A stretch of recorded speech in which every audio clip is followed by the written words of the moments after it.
అపొస్తలుల కార్యముల గ్రంథం 2వ అధ్యాయములో యోవేలు ద్వారా చెప్పబడిన సంగతి ఇదే అని పేతురు అన్నాడే, ఇదే అనే మాట ఆ రోజు ఎందుకు నెరవేరలేదు? ఇదే అనేది ఎవరిని ఉద్దేశించి ఆయన చెప్పాడు?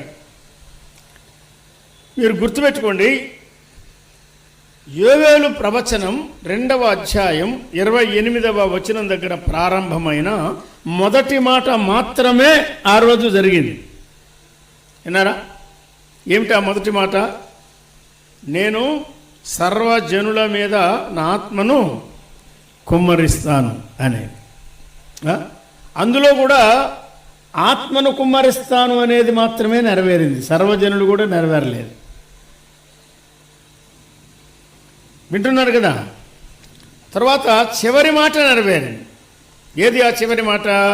32వ వచనం చివరిలో అన్నాడు, యెహోవా నామమును బట్టి ఆయనకు ప్రార్థన చేయువారు అందరూ చూస్తున్నారా, రక్షింపబడుదురు అన్నాడు.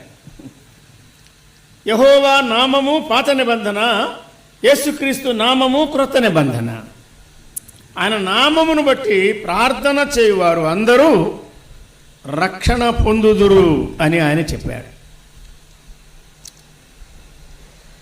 ఆత్మ కుమ్మరింపు జరిగింది. నెంబర్ 1, ప్రభువు నామమున ప్రార్థించిన వారు రక్షింపబడుట జరిగింది. నెంబర్ 2, ఇంతే సంగతులు, ఇంక సంగతులు ఏం లేవు. కళలు లేవు, దర్శనాలు లేవు, ప్రవచనాలు లేవు. వాక్య దర్శనం ప్రభు మనకిస్తున్నాడు, సువార్త దర్శనం ప్రభు మనకిచ్చాడు. మహిమలో ఉన్న మనుష్య కుమారుని దర్శనం పద్మాసులో సమృద్ధిగా ఇచ్చాడు ఆయన. అది ప్రకటన గ్రంథం 1వ అధ్యాయం. సంఘకాలం అంతటికీ అది ఒకే ఒక దర్శనం, one and only one vision granted of the man in glory. మహిమలో మనుష్య కుమారుడు ఎలా ఉన్నాడు, ఏకైక దర్శనం సంఘ యుగానికి ప్రభు ఇచ్చారు. మరి ఇక్కడేం చెప్పాడు? యోవేలు ప్రవచన గ్రంథంలో మీ కుమారులు మీ కుమార్తెలు ప్రవచనములు చెప్పుదురు అన్నాడే. ఆ రోజు ప్రవచనాలు ఏం చెప్పబడలేదు. ఉంటే చెప్పండి అన్నాడు. మీ ముసలివారు కలలు కంటారన్నాడు. పగటి కళలు, రాత్రి కళలు, ముసలివారి కళ్ళు, యవనస్తుల కళ్ళు, పిల్లల కళలు, అందరి కళ్ళు ఇప్పుడే. కొత్త కళ్ళు ఏమి లేవు అక్కడ. ప్రభువు చూపించినవి ఏమి లేవండి. కళ్ళు లేవు, దర్శనాలు లేవు. No dreams, no visions, no voices, no appearances, no revelations, no manifestations. This is nonsense. ఏం లేదు అందులో, ఆత్మభావం లేనే లేదు. దేవుని వాక్య స్వరం ఎంత తేటగా ఉంది. నిన్న మొన్న వచ్చిన వారు చెప్పండి, ప్రభువు మాట్లాడలేదా? 7వ తారీఖు మాట్లాడలేదా? 6వ తారీఖు మాట్లాడలేదా? ఉదయం మాట్లాడలేదా? మధ్యాహ్నం మాట్లాడలేదా? రాత్రి మాట్లాడలేదా? ఇంకేం కావాలండి? ఆయన తేటగా మనతో మాట్లాడుతూ ఉన్నాడు. ఆయన స్వరం మనం వింటున్నాం, సువార్త వింటున్నాం, వాక్యం వింటున్నాం, ఉపదేశం వింటున్నాం, నేర్పు వింటున్నాం, వివరణ వింటున్నాం, మన జీవితానికి అవసరమైన దిద్దుబాటు వింటున్నాం. ఇవన్నీ ప్రభు మనకిస్తున్నాడు. 2 పట్టుకోండి. ఆ మొదటి మాట, ఆత్మ కుమ్మరిస్తానన్నాడు, కుమ్మరించాడు. సంఘము యొక్క సమకూర్పు కొరకై ఆత్మను వర్షముగా కురిపించి ఆయన ద్వారా యెరూషలేములో, యూదయలో, సమరయలో, ఖండాల్లో, బూదిగంతాల వరకు సువార్తను ఐరోపా వరకు ఆయన వ్యాపింపజేశాడు. రోమా వరకు కూడా. పౌలు కాలంలోనే రోమాలో సువార్త ప్రకటించబడింది. ఆయన రోమాకు వెళ్ళి సువార్త ప్రకటించారు. యెరూషలేం మొదలు ఇల్లూరుకు ప్రాంత పర్యంతం నేను సువార్తను పూర్ణముగా ప్రకటించాను. ఈ భాగములలో, ఈ ప్రాంతములలో ఇంకా నేను సువార్తను ప్రకటింపవలసిన ప్రదేశాలు లేవు అని చెప్తున్నాడు పౌలు.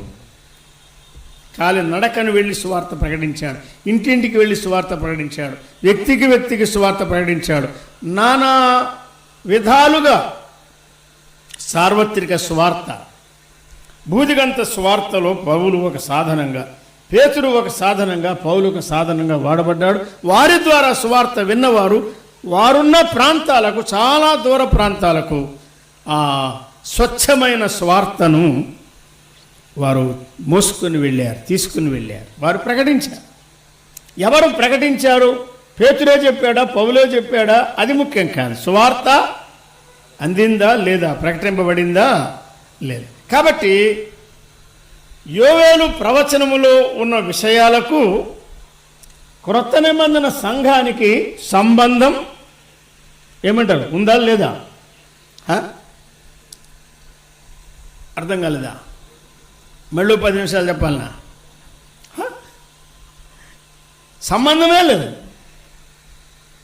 ఆయన ఆత్మను కుమ్మరించడం ఇశ్రాయేలుల కొరకు, వారి సమకూర్పు కొరకు, వారిని ఉద్ధరించడానికి, వారిని యుద్ధంలోంచి విడిపించడానికి, వారికి జయమివ్వడానికి, వారిని యెరూషలేములో స్థాపించడానికి, వారికి రాజ్యం ఇవ్వడానికి, ఏండ్ల తరబడి వారు అనుభవించిన నష్టానికి బదులుగా వారికి అదనపు దీవెనలు ఇవ్వడానికి 1000 ఏళ్ల పాలన ఆయన ప్రారంభిస్తాడు. అవన్నీ జరగబోతున్నాయి అని యెషయా చెప్పాడు, ఇర్మియా చెప్పాడు, యేస్కేలు చెప్పాడు, దానియేలు చెప్పాడు, చిన్న ప్రవక్తలు హోషే మొదలు మలాకీ వరకు చెప్పారు. వారిలో యోవేలు ఒకడు.